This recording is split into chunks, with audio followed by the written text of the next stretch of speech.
from the financial centers of the world, this is Bloomberg Markets with Alix Steel and Guy Johnson.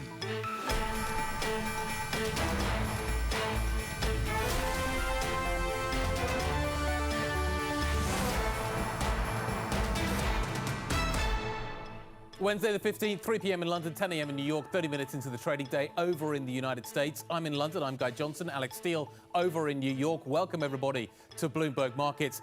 Alix, the S&P is up a touch right now. Similar picture to the last few days. Do we fade off this? Do we fade into the close? But in reality, actually, I think energy prices is where the story is. Yeah, there's two parts to that. So one is most definitely energy prices. You have a big rally in the crude market. We'll see what happens with those oil inventory numbers. Potentially, they'll probably be quite bullish. You can see Brent now at 75, first time since early August, like you said. On the flip side, though, S&P up 0.2%. What's interesting is that we haven't had the voracious retail buy the dip that we saw in other big dips in the past 12 months, which raises the question, where is all the retail? Are they still in the market in the same way? Will they be that backstop in the same way? That's kind of a question right now. 10-year yield pretty much goes nowhere now, above that 50-day moving average, just a touch. Now I'm watching the 5-year, which is also kissing its own 50-day moving average. We are seeing though that pickup in volatility as we've seen this kind of choppy trading over the last 8 trading days. And we also have a quadruple witching on Friday, which quite frankly is always really fun, where you can have a lot of volatility. Now what set the tone today in markets though is China. Not only did you have weak data, but you also had a big sell-off in the gaming stocks. We'll get to all of those stories in just a second. I want to start with the macro picture here. Michael McKee is looking at those weaker retail and industrial production numbers. Yeah, it's kind of surprising we're not seeing more of a reaction in global markets because China is supposed to represent what's going on around the world, and the news is not good. You've heard us talk about supply side problems. China has both. Here's the demand side problem. Retail sales for August are up only 2.5% over a year ago. The forecast was for a 7% rise. This is really weighing on growth. The Delta variant there locking people down and also causing people to pull back. They don't want to go out. And there's a new outbreak in the southern part of China to worry about in this month. Then we take a look at what's happening with industrial production on the supply side. The supply side is also a problem. Industrial production falling, construction production falling, and you can see that the steel output for China down to a 17-month low here in August. It's crossing the global economy. All of this really coming down on people. And the bad news is it's likely to continue, according to the National Statistics Bureau. They put out a note today that said the international environment is complex and grim, and the impact from domestic virus outbreaks and natural disasters such as floods on the economy is showing. That's going to probably continue. Analysts are now expecting a reserve ratio cut. Still no cut in the benchmark interest rate, but they do think China is going to have to do something to try to boost growth. Yep, we'll see exactly what that looks like. Mike, thanks very much indeed. Bloomberg's Mike McKee. In the meantime, the other story we're obviously tracking in China is what is happening with Evergrande, the crisis that the company is in. Authorities have told Evergrande's major lenders not to expect interest payments due next week. This takes the developer a step closer to one of the nation's biggest debt restructurings. Joining us now, Damien Sasser, Bloomberg Intelligence Chief EM Credit Strategist. Damien, if those payments are not made, are we in default? And if we are in default, do we start to get an understanding at that point of who really is going to take the pain here? The answers are maybe and no. So the first maybe is the fact that, look, we saw S&P overnight basically downgrade Evergrande bonds to CC in line with Moody's and Fitch. Effectively, yes, they are calling for a technical default of the dollar bonds. I mean, look, if you look at the retail sales data overnight, if you look underneath the surface, people are going to point to Delta. They're going to point to the typhoon. They're going to point to a lot of different things. But really, it's that deleveraging in the property sector which stands out to me. And what you're seeing is retail sales in terms of furniture and home appliances really coming off here. Why? Because Chinese households have no place else to invest their wealth except the property market. And so if this continues, I think the real risk is that you're going to see a little bit more contagion into the broader economy. And I think that's what people are trying to digest overnight. Just another little tidbit for you here overnight. I mean, new home sales in China down 20% year over year. Secondary home prices at the lowest since Feb 2020. I mean, construction down 3.2% year over year. Yeah, I mean, China's property sector is definitely feeling the pinch on the economy.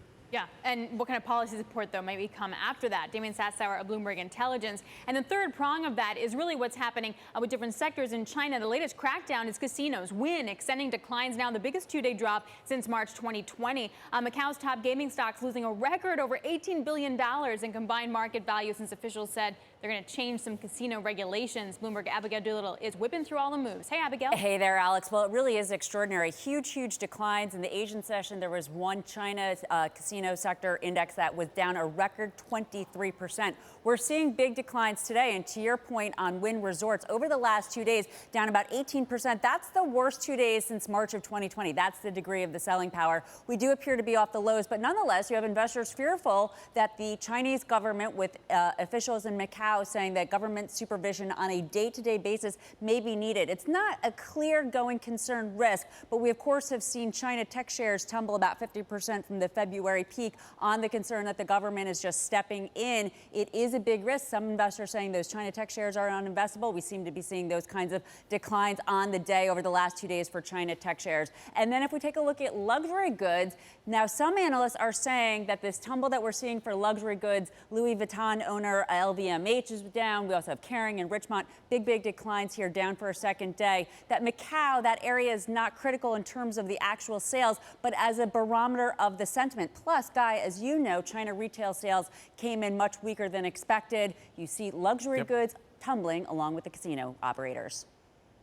Yeah, in fact, a whole bunch of European retailers really under pressure on the back of that data we saw out of China. Abigail, thank you very much indeed. Yes, you are detecting a theme. We are staying with China. The Chinese President Xi Jinping declining an in-person meeting with President Biden after the U.S. president floated the idea in their phone call last week. Joining us now to walk through the implications of this, Anne-Marie Hordern, Bloomberg's Washington correspondent. Anne-Marie, what is the White House saying about this reporting? I think we heard it first in the FT. It's being reported widely elsewhere now. What are we learning about how the conversation went and whether or not actually there was a snub here? Well, in the readout, there was no mention of this ask for an in-person meeting between the presidents Biden and Xi Jinping of China. And when the FT first reported it, Jake Sullivan had said that characterization from the FT was just not correct. What we do know now, though, Bloomberg reporting, is that President Biden did float this idea for a face-to-face meeting. It would be the first time the two would be meeting face-to-face as Biden is the president. And Xi Jinping had declined this. Now, is this because President Xi Jinping has yet to leave since COVID? He's been in China for more than 600 days, the most of any G20 leader. We also know Xi Jinping will not be attending next week's UN General Assembly. Not all Chinese presidents do. And also there is this potential, whether or not, we don't know, a question mark of will Xi Jinping show up in Rome at the G20 or will he join virtually? One thing we do know, though, Guy, is that the Biden administration, similar to the Obama administration when it comes to foreign policy, with China wants to do this bucket approach. So we will engage with Beijing when it comes to things like climate change. That's where we want to make inroads in a deal. But we're going to be tough on China when it comes to human rights, when it comes to democracy in Hong Kong. And the Chinese have blatantly said, like, no, we're not doing bucket diplomacy. We need to make inroads on all of these together. So this is potentially a sticking point when it comes to Beijing and Washington. And then you get climate in there, and that's a whole different thing as well. So talk about questions. Let's go to D.C. in terms of the budget negotiations. Where are we now? One thing we do know is that President Biden is going to be meeting with two Democrats in the Senate of West Virginia, Joe Manchin, and Kyrsten Sinema of Arizona. These are two Democrats he needs to get on board in order to pass and drive home his economic agenda of just not the bipartisan infrastructure agreement, which has all that support on both sides of the aisle, but the $3.5 reconciliation package. Now, both of these senators have said $3.5 trillion is just too much. Joe Manchin on CNN over the weekend hinted and signaled that maybe closer to 1.5 is something he can get on board with. Axios is reporting that Kyrsten Sinema has her own Excel spreadsheets. So this is going to be very interesting development today to see what comes out of those meetings. And all of this, as we have committees today submitting their draft legislation to the Budget Committee so that this could become one coalesce all of these draft legislations to become a bill. Waiting for it. Bloomberg's Anne-Marie Hordern, thank you very much. All right, coming up, we just saw some warning signs of slowing growth in China and concerns of luxury stocks as well as gaming stocks. So do you need to get defensive here? Where and how much? We'll get more with Emily Rowland. Rowland, JH Investment Management Co-Chief Investment Strategist, joining us next. This is Bloomberg.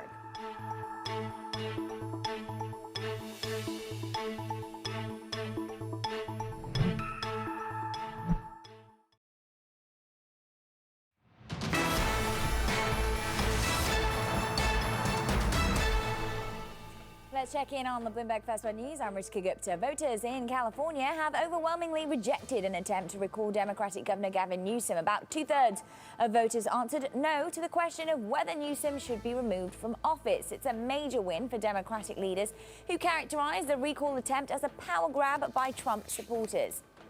Another major missile test in North Korea. Kim Jong-un's regime fired off 2 ballistic missiles that fell into the waters off the eastern coast. It's North Korea's second test in a week of weapons designed to hit South Korea and Japan.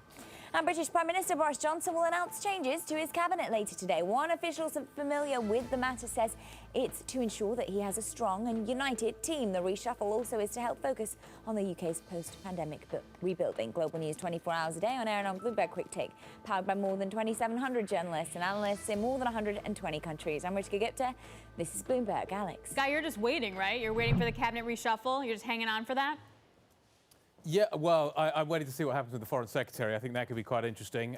No news on that front, no details. What I'm really waiting for is to see whether the S&P goes negative. Last few days, up at the get-go, fade into the close. I wonder if we're about to see the same thing again. Yeah, we're also sitting kind of right on that 50-day moving average. You take a look at this chart, the S&P, that's been a longer-term support, that 50-day moving average. We're sitting right there on the breach. Now, Vanda Securities pointed out that what we've seen in the past is actually some buying coming in from retail guys when we've seen other kind of hits to that 50-day, right, the sell-offs. We've seen some buying in ETFs, but overall haven't seen the same kind of volume as you've been expecting in the previous sell-offs from retail. And I wonder if we're going to see a little bit of a change here. Well, joining us now, Emily Rowland, JH Investment Management Co-Chief Investment Strategist, joins us. Hey, Emily, do we hold that 50-day right now?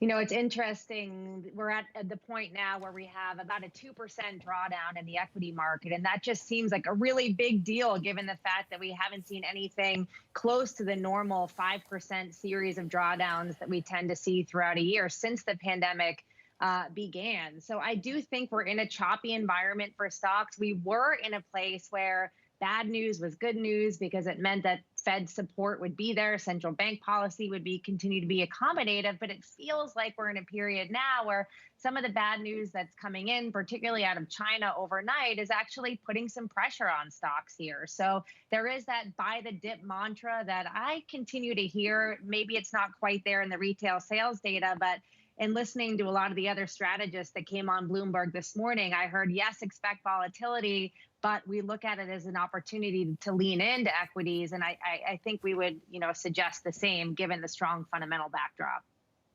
Okay, Emily, given that, I'm wondering what a catalyst could be for a correction. What we're seeing at the moment doesn't in any way qualify. So what is it? Yields are being reasonably well behaved. The inflation debate is kind of moving around. I can't get a clear sense of direction on that one at the moment. What is the catalyst that gets stocks to materially move down from here? So we're watching spreads really closely across the high yield bond market. We're seeing a little bit of spread widening in the triple B space or the lowest rungs of the market. But like you said, credit conditions are remaining very healthy right now. There's really a couple of things that could provide fodder for a correction in the markets. One that hasn't been priced in is potential tax reform. So we've heard that policymakers in Washington are proposing a 5.5% corporate tax increase. And when we look across earnings growth expectations that are penciled in for 2022, we're looking at about 9% year-over-year earnings growth for the S&P 500. You knock 5.5% off of that, and then, you're looking at a flattish environment for earnings growth, which could be something significant. But I think the biggest potential problem is going to be a mistake by the Fed. We all know that the Fed kills every cycle.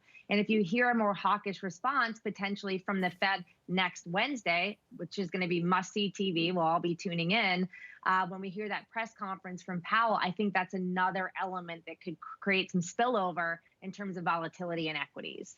Now, something else that has been on my mind a lot has been margins. And I'm going to cleverly segued to energy from that, because one sector that seems to have a ton of free cash flow, especially at $75 oil, is energy, meaning that they can handle some kind of margin squeeze versus, say, retailers that may be a lot tighter.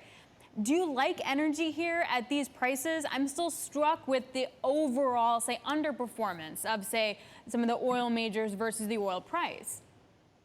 When it comes to the energy sector and oil prices in general, all roads lead to the supply side.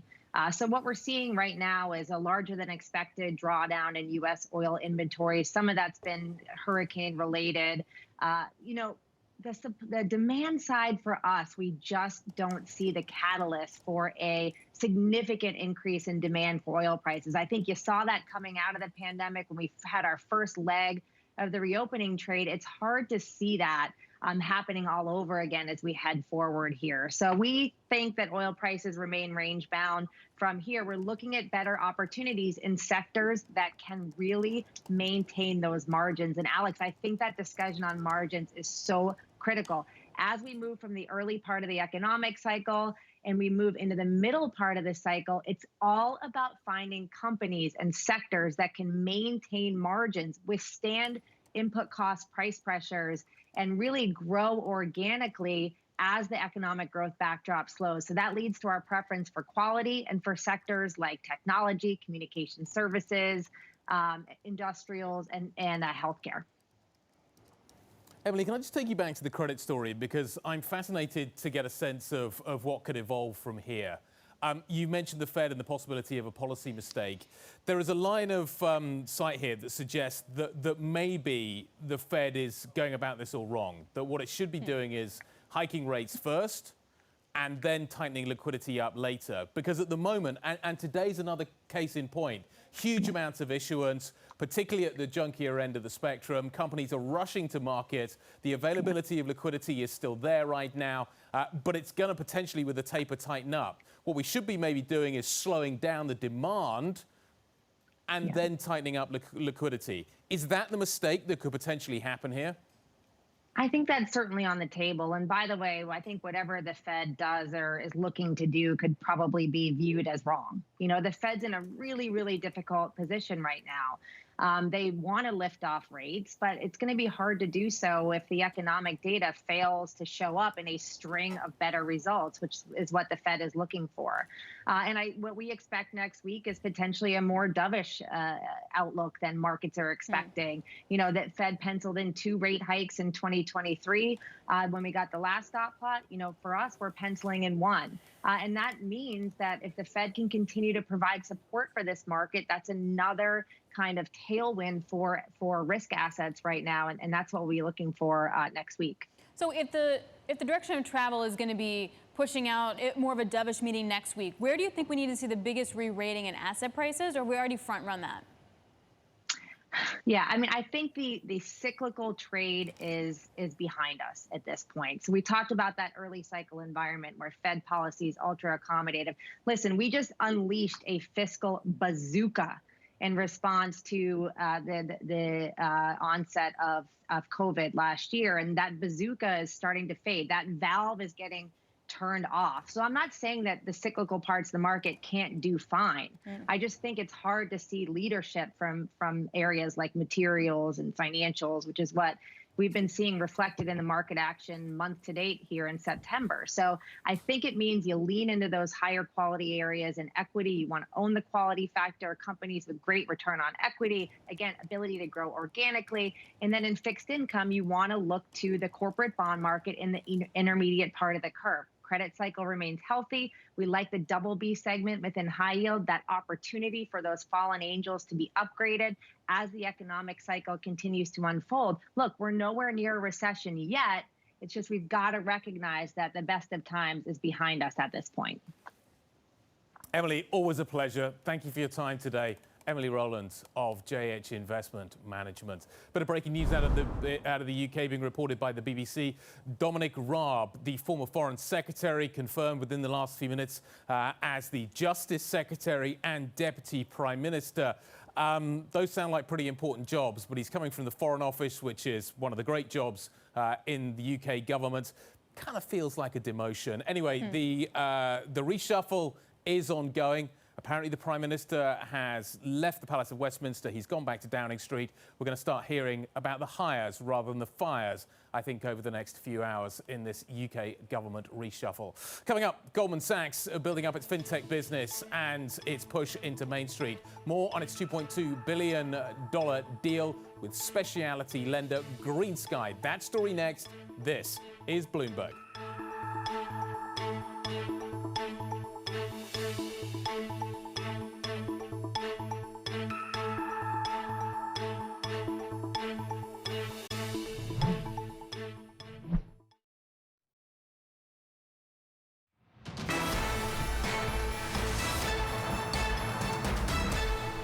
We're highly committed to the consumer business. As I said before, we believe we've had great progress over the last 5 years. 8 million customers, $100 billion in deposits, $9 billion in loans is a really large business, but we're just getting started. And I think this transaction shows how committed we are to growing the business, but also helping those tens of millions of customers live better financial lives, take control of their financial lives, and be able to serve them with real Goldman Sachs products. That was Stephanie Cohen, Goldman Sachs Global Co-Head of Consumer and Wealth Management on Bloomberg earlier today. Now, Goldman Sachs is expanding its Marcus consumer banking arm into buy now, pay later. It's a huge hot trend in retail with a $2 billion acquisition of Green Sky. Dave Wilson has some of those details. Hey, Dave. Hey, Alex. Yeah, we're talking about an all-stock deal. And if you looked at the initial value, you're talking $12 a share, which doesn't sound like a whole lot, and it really isn't, considering that Green Sky went public in 2018 at $23. And in fact, Goldman, led that initial public offering, which kind of shows you they've had a relationship with the company, for more than 3 years now, and they've decided to buy it to expand, that consumer banking business, Marcus. And Green Sky's traditionally had a focus on home projects and elective health care. That said, Goldman has a deal with Apple to provide installment financing for its products. So we'll see if, this takeover becomes a part of that. Now, this is a group, when you consider Green Sky and the broader financial technology or fintech area, that has really been in focus. If you look at the relative performance of these stocks, they've been taken off this year. Lending Club, the best performer in the KBW NASDAQ FinTech Index. Affirm Holdings, it's done well, and just made a deal a few weeks ago with Amazon.com to provide, installment financing to its customers. So this is definitely an area where we've seen a whole lot of interest. The lines are being blurred. Dave, thank you very much indeed. Bloomberg's Dave Wilson. Coming up next, we're going to talk about what is happening in the energy sector. Barclays senior U.S. integrated oil and E&P analyst joining us next. Janine White. This is Bloomberg.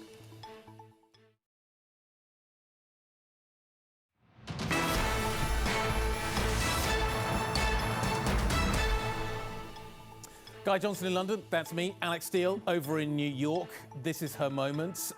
Bloomberg Markets is what you are watching. I say it's Alix's moment. We're about to see the inventory data dropping on our screens when it comes to the oil story out of the United States. Alix, Ida, are we going to see an effect there? The other thing is, what I'm watching for is Delta causing people to drive less, i.e. are people staying at home more? It's going to be really hard to say, particularly with the impact of Ida, but here are the numbers, and they're dropping right now. So the inventory draw was actually 6.4 million barrels. It's a pretty big draw, almost more than double what had actually been expected. Cushing also saw a draw. Gasoline inventory is a huge draw at almost 2 million, although a little lighter than expectations. Distillate inventory saw a draw, and no surprise, refinery utilization sunk. And that says you had a lot of refineries offline and are still offline. Oil prices seem to be holding on to those pretty powerful gains that were there into the numbers. But the question is, how long it's taking companies to ramp up after Ida, and then you just have Tropical Storm / Hurricane Nicholas,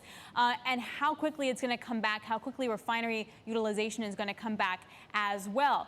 At the flip side, you also have CapEx decisions that companies have to make as well. So joining us now, Janine Wei, Barclays, a senior U.S. integrated oil and E&P analyst. Barclays just had a power and energy conference. We'll get to that in a second, because that's going to be what we're going to look for the next couple years. Janine, what are oil producers struggling with right now to get more supply back in the market? Hi, Alex. Thanks for having me on. It's always a pleasure.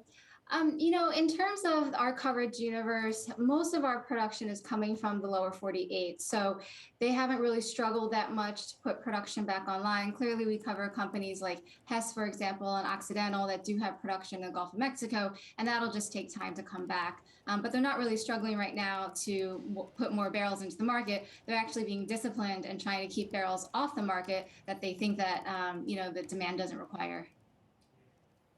Do you think they're going to continue to do that?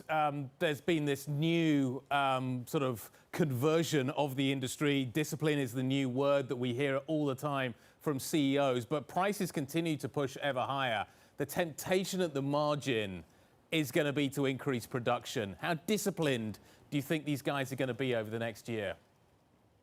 Well, all indications, and the nearest term data point we have is last week from our conference, and all indications say that the companies are going to remain very capital disciplined through the end of the year, even in the face of higher oil prices. And they've already done that all throughout this year, pretty much. And the question really becomes what's going to happen in 22 with CapEx budgets.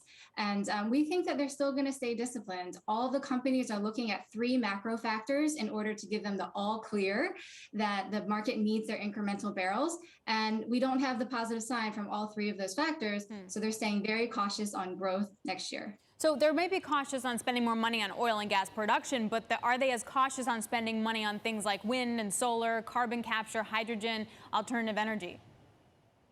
Well, it depends on what type of company you look at, but I would say yes on the US side. So I would say another takeaway from our conference last week was even though the direct participation of the US majors like Chevron and Exxon, it's fairly obvious what that is for the energy transition. For US E&Ps, it hasn't been so obvious because really they've been to date just working on self-help with operations through like retrofitting equipment and things like that. But one of the takeaways is that they are going to start spending more on the energy transition. And this is made possible because of the high oil prices that we've had all year has really allowed them to enhance the balance sheet, repair the balance sheet, and then spend more money on other things. In addition, having this low growth, no growth model now, they can redirect operations and focus on other things other than adding rigs all the time. And that means looking at things like carbon capture, looking at things like fuel substitution. For example, Cimarex, the CEO, talked about potentially looking at partnerships for Scope 2 and responsibly sourced gas. So you're seeing a lot more attention on that from the E&P side, which means that we're going to have spend coming, but it's going to be very modest because these things are in the infancy in terms of them studying it. They are in their infancy, but they are going to gather pace as we work our way through the next few years. Clearly, that's the policy prescription that is being delivered out of Brussels and out of Washington. Does it become harder, therefore, to value these companies as we work our way through this process? At the moment, probably easy to understand. But understanding the rate of return off these different new avenues they're going to be going down, I would have thought would be quite difficult. Yeah, I think you're absolutely right. And that's what we struggle with. That's what the market is struggling with. So they're spending CapEx. What do you get for that CapEx? How does that go into the valuation? Can I impute it into the multiple? Just to give you kind of a frame of reference, Ovintiv, they talked about how they would be spending about $75 million over the next couple of years on energy transition stuff. And their annual CapEx budget is about $1.5 billion. And same thing for, roughly the same ranges for other E&Ps. So it is small. So the returns on those small incremental CapEx dollars isn't going to move the needle necessarily. It's a different conversation for the majors who are spending billions of dollars over the next couple of years. But I think you're right. I think a big part of understanding the economics, which we don't know yet, is what the policy enablement will be, how much customers are going to be willing to pay for a price on carbon. Mm-hmm. Are they going to be willing to pay the premium for that to make the economics work? And we just don't know yet. Right, and also what do consumers do? And that brings me to what's happening over in Europe and the UK, which is insane gas prices, insane power prices. And I wonder how you understand that in relation to the sector that you cover, because a lot of the guys that you cover produce a ton of gas as a byproduct. So how does sort of, record high prices over in Europe impact your coverage space? Well, I think the record high prices in Europe, it kind of impacts it the same way that we just spoke about with oil impacting CapEx budgets and discipline. The companies are going to remain disciplined. So even though we were seeing record gas prices, globally and domestically, I don't think you're necessarily going to see an increase in whatever capex that the management teams had decided to do for next year. But I think you will see a reallocation of capex on the margin from oil to high return gas projects. In our coverage universe, Ovintiv and Cimarex, soon to be Nuco after the merger, they have the highest amount of gas in their portfolio at 30% and over 75% for Cimarex going forward. So we could see some capital reallocation, but not any incremental capex, because they do want to keep still the low grow free cash flow story going. And at our conference last week, Conoco actually highlighted their global portfolio as well as their exposure to global LNG through their affiliates through Qatar and Australia, and saying that, hey, as returns get better, you could see more capex, but it's not going to be at the expense of raising the overall budget. Okay, fair enough. Hey, Janine, thanks a lot. We really appreciate it. Janine Wei of Barclays joining us. And speaking of, I'll have an interview with Chevron CEO Mike Wirth. We'll have that part of the conversation tomorrow at 10 a.m. New York time. The rest of it at 1 p.m. on Commodities Edge tomorrow, Guy. Absolutely. Looking forward to that conversation. Let's talk about, Alex, probably one of the biggest, the most interesting stories in the market right now. Casino stocks absolutely hammered today. Win, biggest two-day drop since, I think it's March 2020. It's off its earlier lows. Macau's top gaming stocks losing over $18 billion in market value. The Chinese government announcing overnight that they are going to deliver a crackdown on the sector. We are seeing a kind of huge kind of pushback by the Chinese authorities. And we're still trying to figure out exactly ultimately what this is going to mean. We still don't know ultimately what this picture is going to look like. They're putting people on boards, Alex. They're changing the narrative. But for other sectors, we've seen a huge kind of amount of change. You've only got to look at the tech sector. Yep, indeed. So let's break it down now with Tad Benyon. He is a neutral rating from Macquarie. He's a senior gaming and lodging analyst, neutral rating on Wynn and Outperform for Las Vegas Sands. Okay, what is the downside potential when it comes to China, particularly Las Vegas Sands, such as 50%, what of its revenue comes from Macau?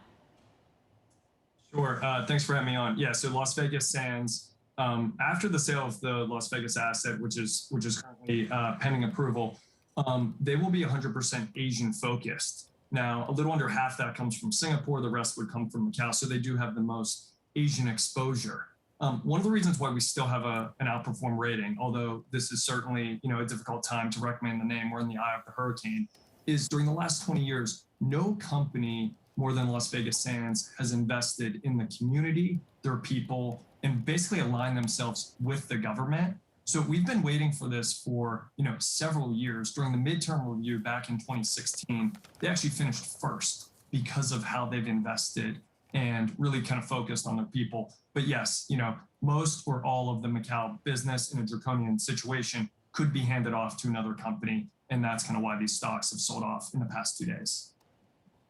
Do we understand exactly what the Chinese authorities want here? At this point, it's not 100% clear. What we've been focusing on is, we think that the companies certainly want local influence. That's something that they've been talking about for a few years. Hire locally, have managers coming from local markets, train them up, and buy your products from local companies. Companies like Las Vegas Sands have done this. The second thing would be, low or no junkets, right? They've been trying to crack down on this since Xi Jinping came into power, right? They don't want any of those seedy elements of the casino industry, particularly the old Macau, to stay in the market because that's bad for tourism. The thing is, I'd say CapEx. What will these companies do to invest more in non-gaming, to make it a place for more families to come down to? And that's still the question, because there are land constraints, so you can't really do much with the existing land. You'd have to move to the adjacent areas. So what I guess I don't understand is how any of these stocks with a substantial exposure to China can be investable in any way when there's going to be some kind of dramatic change and things completely out of the country's control and mandates from a government that is not regulated in the same kind of way. I would say until this year, when we've seen examples of what's happened with education and then recent news from the gaming industry, most companies and investors would say there's absolutely no way that the government can remove these companies just because of what they've built, the current law, which would actually allow them to still run the operations, right? You could make some tweaks, you could bring in some other ownership, they could do a sale leaseback, but in terms of actually keeping the market what it was intended to do to drive traffic to the only place in China where you can gamble, it would almost be impossible to remove these companies. So that would probably be the statement that Las Vegas Sands, Wynn, and MGM, the Western operators, will stick by. And I think who have decided to stay with these companies have had to risk adjust their view with that in the back of their minds. I wonder if we're going to hear conversations of spinning off and stuff. More to come, I'm sure. Ted Benyon of Macquarie, thanks a lot. We really appreciate you joining us. Coming up, Pfizer saying its COVID vaccine's efficacy is waning over time. And this data ahead of an FDA expert panel meeting on Friday for boosters. We're going to have more on the latest. This is Bloomberg.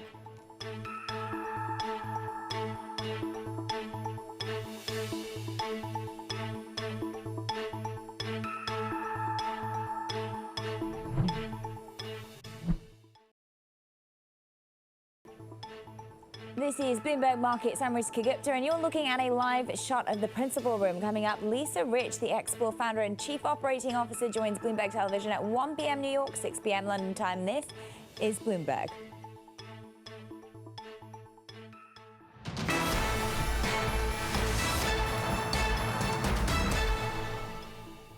Let's talk about what is happening with COVID. We haven't talked about that much yet. Pfizer says its COVID-19 vaccine's efficacy does erode over time. It says booster shots are safe and effective against the virus and work. Here's Max Neeson, Bloomberg of Bloomberg Opinion. Max, that's the kind of the simple view of the world. Immunity fades, boosters work. I'm sure it's more complicated than that, and Pfizer would say this, wouldn't they? Walk me through the more complicated view of this. Of course, yeah, and it's always more complicated. So two questions to look at here. The first is what you mean when you say immunity fades. If you're talking about protection against infection or symptomatic disease, we do have evidence that seems to decline over time from Israel, from the UK. The question, though, is whether it also declines for severe disease and hospitalization, the most important things to protect.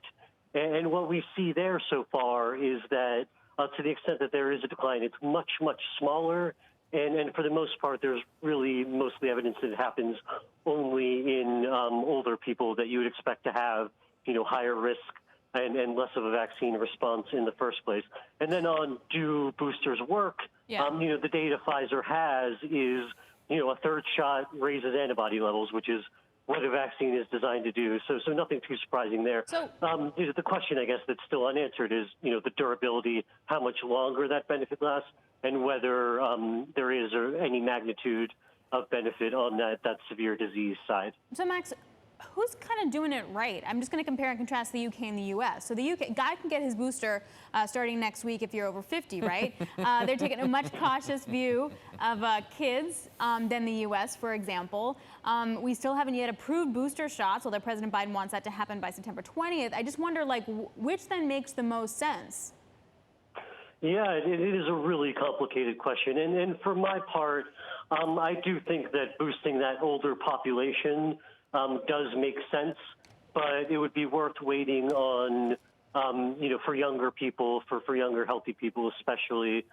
It would be worth waiting both for more data and for sort of that equity issue to catch up, basically so supply catches up to demand, so you aren't basically taking away shots that should, be going to people that need their first vaccination, and that rate remains, tragically low in much of the world. Max, thanks very much indeed.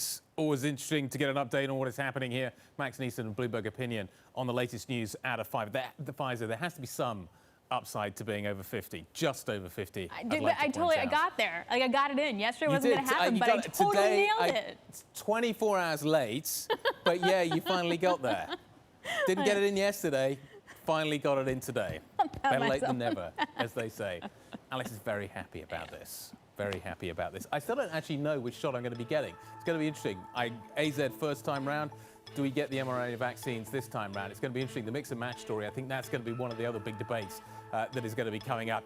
Also coming up, US lawmakers working past midnight to get the budget package moving along, albeit slowly. Terry Haynes, Pangea policy founder, joining us next to discuss all things DC. This is Bloomberg.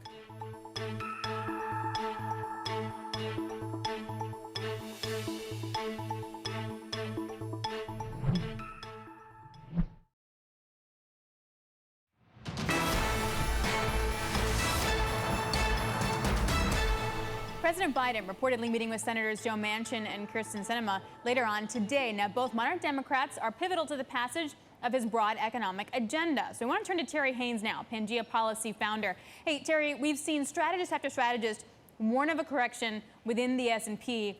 Market doesn't really blink. What kind of volatility, what do we need to price in right now when it comes to taxes? Well, I think that it is very likely that the taxes don't go up. Personally, I think this human infrastructure piece that has the tax raises in it right now is only 30% likely to pass. And if it passes, it's going to end up being much smaller, and it's going to take much longer to get it passed, probably months. The basis of this view is very simple. Nobody agrees on how much money should be spent. Nobody agrees on what it should be spent for. Congress is only at the beginning of trying to thrash all that stuff out. It's going to take a very long time. Older folks in the markets will remember that the Affordable Care Act took something like 6 to 7 months to thrash out in an all-Democratic Congress.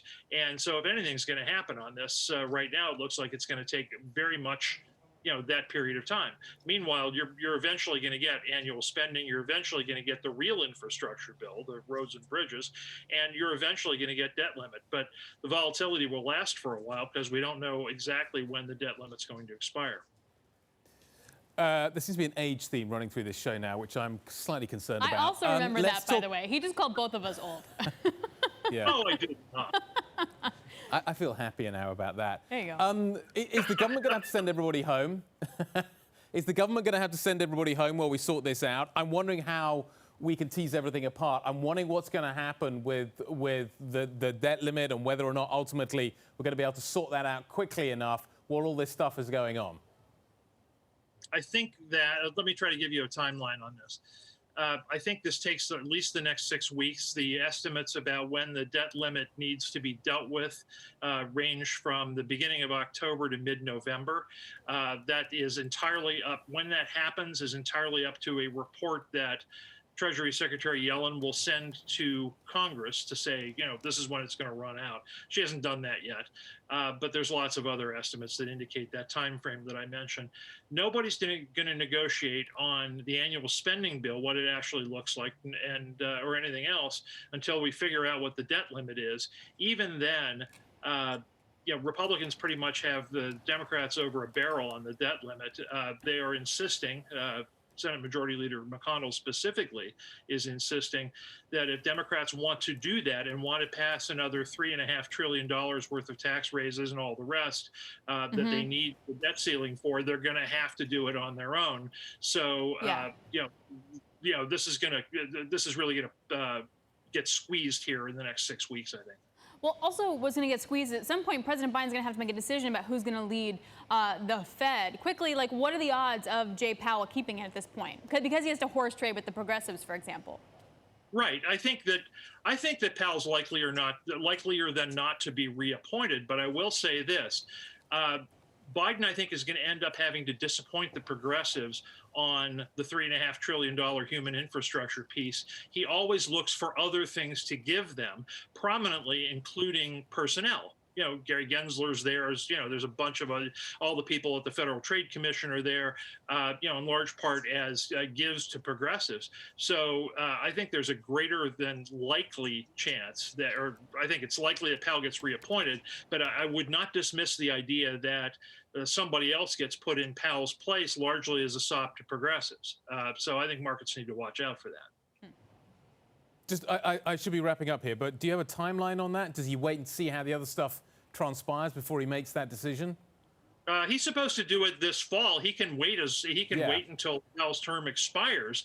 So there's a lot of wiggle room for the president there. Whether or not he chooses to exercise that is another question. Terry, great stuff. Always a pleasure. Thank you very much indeed. Terry Haynes, Pangea Policy founder. We've been hearing that news may be coming imminently. Maybe it gets pushed a little bit further. Maybe all the other things that are happening in Washington ultimately have to take place before that decision gets made. The Times in London is reporting that Liz Truss has been confirmed as the UK's Foreign Secretary. We'll wait for formal confirmation of that. Boris Johnson has now moved over to Downing Street to make those decisions. The close is next. This is Bloomberg.